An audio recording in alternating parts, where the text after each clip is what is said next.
Hello friends, I am Priyanka and you are watching Priyanka's teaching. Friends, today I am going to explain you a poem given in the book of class 5, James English Reader Silver Jubilee Edition. Friends, the title of the poem is Vocation and this wonderful poem is written by Rabindranath Tagore. Friends, first of all, I want to tell you the meaning of vocation. Vocation means पेशा. ठीक है, जो काम हम करते हैं अपने जीवन यापन के लिए, ठीक है, ऑक्यूपेशन बिजनेस हम कह सकते हैं. You all can see that this poem contains 4 stanza. First stanza contains 7 lines.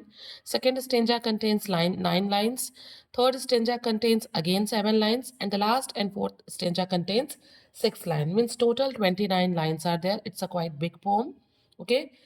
If we will talk about Rabindranath Tagore, he was born in 1861 on 7 May and he passed away on 7 August 1941. He was an Indian Bengali poet and in 1913 Tagore won the Nobel Prize in Literature. ठीक है, गीतांजलि के लिए उन्हें क्या मिला था? Nobel prize मिला था. फ्रेंड्स, मैं आपको बता दूं कि इस चैप्टर में ना हम पढ़ेंगे कि कैसे जो पोएट हैं वो स्कूल जाते समय अलग अलग लोगों को देखते हैं अपना काम करते हुए और कैसे उनकी जो विश है वो होती है कि काश वो उस जगह होते. Means this pome echoes a child's ever changing dreams for future. ठीक है ना, भविष्य में वो क्या क्या बनना चाहता है. ऐसा आपके साथ भी होता होगा ना कि आप भी जब छोटे होंगे तो कभी आप सोचते होंगे कि मैं आइसक्रीम वाला होता तो मैं जब जितनी चाहता उतनी आइसक्रीम खा पाता. कभी मैं बलून वाला होता तो मैं जितना चाहता उतने बलून्स मेरे पास होते. तो क्या होता है, जो छोटा बच्चा होता है ना, वो जो काम होता है, काम की सीवियरिटी को, उसके सीरियसनेस को नहीं समझता है. सिर्फ वो अपने बचपने में क्या चाहता है कि वो चाहता है कि वो उन चीज़ों को करता. Means this poem describes a child's longing for the immense freedom he sees in the lives of those around him. अपने आस-पास लोगों को वो देखता है, उनकी फ्रीडम को देखता है और वो चाहता है, वो विश करता है, वो कल्पना करता है कि उसके पास भी वही फ्रीडम हो. Now I am going to explain you the poem line wise. So please be with me and let's start. When the gong sounds 10 in the morning, यहाँ पे पोट कहते हैं कि when his clock strikes 10, जब उनकी घड़ी में 10 बजता है, I walk to school by our lane. तो वो क्या करते हैं, वो पैदल चलते हुए, लेन मीन्स गलियां, सड़कों से होते हुए अपने स्कूल जाते हैं. Every day I meet the hawker crying bangles crystal bangles. और वो कहते हैं कि मैं रोज रास्ते में स्कूल जाते समय मैं किसको देखता हूँ? हॉकर को. जो सामान बेचते हैं ना, उन्हें हम हॉकर कहते हैं. और वो क्या आवाज लगा रहा होता है? For selling his wares he cried. अपने सामान को बेचने के लिए वो चिल्लाता है और वो चूड़ी वाला है, इसलिए वो क्या चिल्लाता है? बैंगल क्रिस्टल बैंगल्स मीन्स शीशे की चूड़ियां. There is nothing to hurry him on. There is no road to he must take, no place he must go to, no time when he must come home. Friends, अब पहले ये ध्यान दीजिएगा, जो बच्चा है, जो पोएट है, वो स्कूल जा रहे हैं. उनको एक पर्टिकुलर टाइम पे स्कूल से निकलना है, एक पर्टिकुलर टाइम पे स्कूल जा पहुंचना है और फिर एक पर्टिकुलर टाइम पे स्कूल की छुट्टी होगी. उनके जाने का, जिस जगह जा रहे हैं वो प्लेस भी सर्टेन है कि उनको कहाँ जाना है. तो क्या है, उनके साथ कुछ रिस्ट्रिक्शंस हैं. बट जो ये बैंगल सेलर है, बट ये जो हॉकर है, इसके साथ कोई रिस्ट्रिक्शन नहीं है. ऑथर को, पोएट को टाइम से स्कूल पहुंचना है, उन्हें जल्दी है कि वो लेट ना हो जाए. बट बैंगल सेलर को यहाँ पे कोई भी जल्दी नहीं है. तो पोएट यहाँ पे कहते हैं there is nothing to hurry him. उसे बिल्कुल भी जल्दी नहीं है कि उसे जल्दी जल्दी कहीं पहुंचना है. There is no road he must take. उसे किसी पर्टिकुलर रास्ते से नहीं जाना है, जबकि पोएट को एक पर्टिकुलर रूट को फॉलो करते हुए स्कूल पहुंचना है. No place he must go to. जो हॉकर है, जो बैंगल सेलर है, उसको किसी पर्टिकुलर प्लेस में नहीं जाना है. वो अलग अलग जगहों पे जाता है और अपनी चूड़ियों को बेचता है. No time when he must come home. और उसके वापस आने का भी कोई समय नहीं है. कभी उसको चूड़ी बेचते हुए देर भी हो जाता है और कभी वो जल्दी भी चला आता है. I wish I were a hawker. और अब यहाँ पे पोर्ट कहते हैं काश मैं चाहता हूं कि मैं क्या होता, मैं हॉकर होता. Spending my day in the road. और मैं अपने जो समय है, स्पेंड करना यहाँ पे मतलब अपने समय बिताने के लिए यूज हुआ है. मैं अपने समय को यहाँ पे सड़कों पर व्यतीत करता. Crying bangles crystal bangles. और मैं क्या चिल्लाता? बैंगल्स क्रिस्टल बैंगल्स मीन शीशे की चूड़ियां ले लो. फ्रेंड्स, यहाँ पे जो बच्चा है ना, उसको ये नहीं पता है कि ये कितना कठिन काम है. सारे दिन धूप में घूमना पड़ता है. कभी चूड़ियां बिकती हैं, कभी नहीं बिकती हैं. उससे मिलने वाले पैसे से हॉकर का घर चलता है. यहाँ पे जो बच्चा है, जो पोएट है, वो सिर्फ क्या देख रहे हैं? He is fascinated by the freedom of the hawker. उसे केवल हॉकर का फ्रीडम दिख रहा है कि उसे कोई टोकने वाला नहीं है, उसे कोई जल्दी नहीं है, उसे कोई पर्टिकुलर रूट नहीं फॉलो करना है, पर्टिकुलर प्लेस पे नहीं पहुँचना है। और इसके ठीक कंट्रास्ट बच्चे के साथ क्या है, उसको पर्टिकुलर रूट को फॉलो करते हुए एक निश्चित समय पे जल्दी-जल्दी जाके कहाँ पहुँचना है, स्कूल पहुँचना है।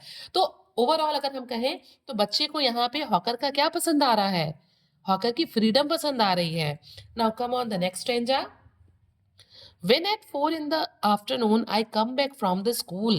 अब यहाँ पे पोएट कहते हैं कि जब मैं दोपहर में 4 बजे वापस आता हूँ स्कूल से, I can see through the gate of that house the gardener digging the ground. मैं क्या देखता हूँ? मैं उस घर के गेट से एक गार्डनर को देखता हूँ। गार्डनर कौन? माली को। और वो क्या कर रहा है? Digging the ground. वो ग्राउंड को खोद रहा है। मतलब स्कूल से जब मैं वापस लौटता हूँ दोपहर में 4 बजे, तो एक घर है जिसके गेट से मैं माली को देखता हूँ जो ज़मीन को खोद रहा होता है। He does what he likes with his spade. वो अपने खुरपी से, अपने फावड़े से, अपने बेलचे से, अपने कुदाल से क्या कर रहा होता है? वो जो चाहता है वो कर रहा होता है। He does what he likes. उसे जो पसंद है वो अपनी खुरपी से, कुदाल से वो कर रहा होता है। इन चीज़ों से हम क्या करेंगे? खुड़ाएँगे तो करेंगे, तो वो कर रहा होता है। He soils his clothes with dust. Means soils का मतलब यहाँ पे गंदा कर लेने से है। क्या होता है? उसके कपड़े गंदे हो जाते हैं उस डस्ट से, उस मिट्टी से जिसको वो खोदता है। Nobody takes him to task if he gets if he gets baked in the sun or gets wet।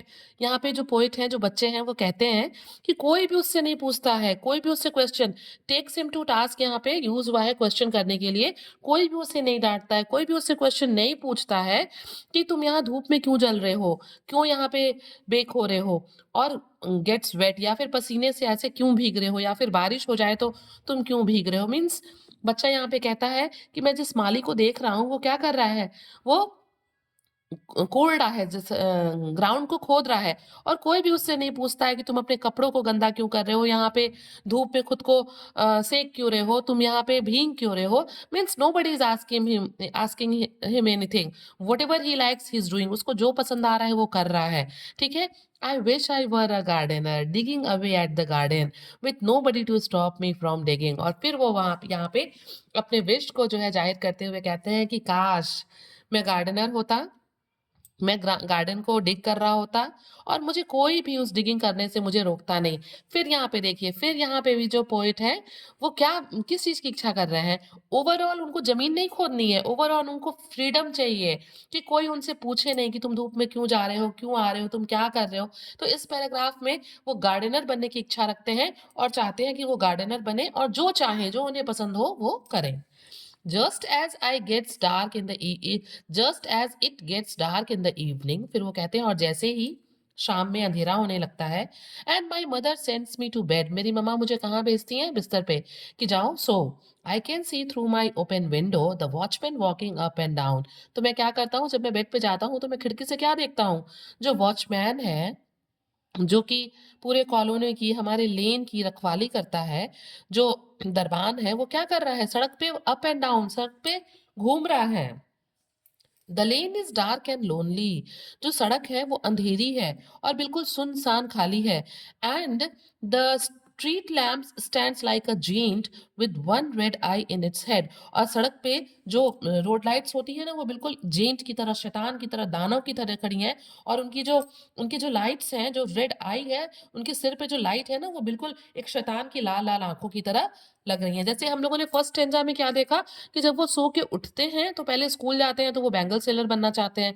जब वो वापस लौट रहे होते हैं आफ्टरनून में, तो वो एक गार्डनर को देखते हैं, वो माली बनना चाहते हैं। फिर शाम को जब वो सोने जाते हैं तो वो क्या देखते हैं? वॉचमैन को देखते हैं जो सड़क पे घूम रहा है, सड़क पे कोई नहीं है। सड़क पे जो स्ट्रीट लैंप्स हैं वो बिल्कुल शैतान की तरह खड़े हैं, और उनकी जो लाइट्स हैं जो कि रेड कलर में जल रहे हैं, वो शैतान की आँखें लग रही हैं। The watchman swings his lantern and walks with his shadow at his side. और यहाँ पे पोएट कहते हैं कि जो वॉचमैन है, आप देख सकते हैं फ्रेंड्स, यहाँ पिक्चर में देखिए, वॉचमैन दिख रहा है जिसने अपने हाथ में लैंटर्न ले रखा है। सड़क है ये, यहाँ पे देखिए स्ट्रीट लैंप्स लगे हैं जिसपे रेड रेड दिख रहा है। और ये जो बच्ची है ना, ये क्या कर रही है? विंडो से बाहर वॉचमैन को देख रही है। ठीक है। तो पोर्ट यहाँ पे क्या कहते हैं? कहते हैं कि the watchman swings his lantern and walks with his shadow at his side, कि जो वॉचमैन है वो हाथ में लैंटर्न लेके लैंटर्न्स को ऐसे झुलाते हुए, हिलाते हुए वो सड़क पे चल रहा है, और उसके साथ-साथ जो है, उसके साथ-साथ में उसका शैडो भी, अपने शैडो के साथ वो सड़क पे लैंटर्न हिलाते हुए चल रहे हैं। And never once goes to bed in his life, और ऐसा लगता है कि वो कभी बिस्तर पे जाते ही नहीं है रेस्ट करने के लिए, सोने के लिए। आई wish I were a watchman. और यहाँ पे पोएट कहते हैं कि काश मैं वॉचमैन होता। Walking the streets all night, सारी रात मैं सड़कों पे घूमता। Chasing the shadows with my lantern, और मैं क्या करता, अपने शैडो को चेज करता, उनका पीछा करता। ठीक है, कि क्या लेके, हाथ में लैंटर्न लेके। तो फ्रेंड्स, आपने देखा किस तरीके से एक छोटा बच्चा जो है, उसकी जो डिजायर्स है वो कैसे कैसे चेंज हो रही है। सुबह कुछ और थी, दोपहर में कुछ और थी, शाम को कुछ और हो जाती है। मीन्स ओवरऑल उसे चाहिए क्या, उसे फ्रीडम चाहिए। वो हॉकर बनना या फिर गार्डनर बनना नहीं चाहता है। क्या होता है, अक्सर पेरेंट्स जो है हम लोगों को नैगिंग करते हैं, टोकते हैं, ये करो, ये मत करो, ठीक है, घर में आ जाओ टाइम से, बाहर मत जाओ। तो ये चीजें वो नहीं चाहता है, वो चाहता है फ्रीडम, और केवल फ्रीडम के लिए वो चाहता है कि कभी वो बैंगल सेलर बन जाए, कभी गार्डनर बन जाए, या फिर वो कभी वॉचमैन बन जाए। So friends, we can say that the moral of the poem is that we should let our children be free and let them to choose their future. Let them free का मतलब ये नहीं है कि हम एकदम उनको फ्री छोड़ दें, हम उनको उनके गलत में भी उनका साथ दें, हम उनके गलत पे भी उनको ना टोकें। फ्री छोड़ने का मतलब होता है कि आप उन पे just keep your eyes on them, अपनी नजर उन पे रखिए, लेकिन कुछ फ्रीडम भी उनको दीजिए। Okay friends, if you like the explanation, please do share to others, and very thank you for watching.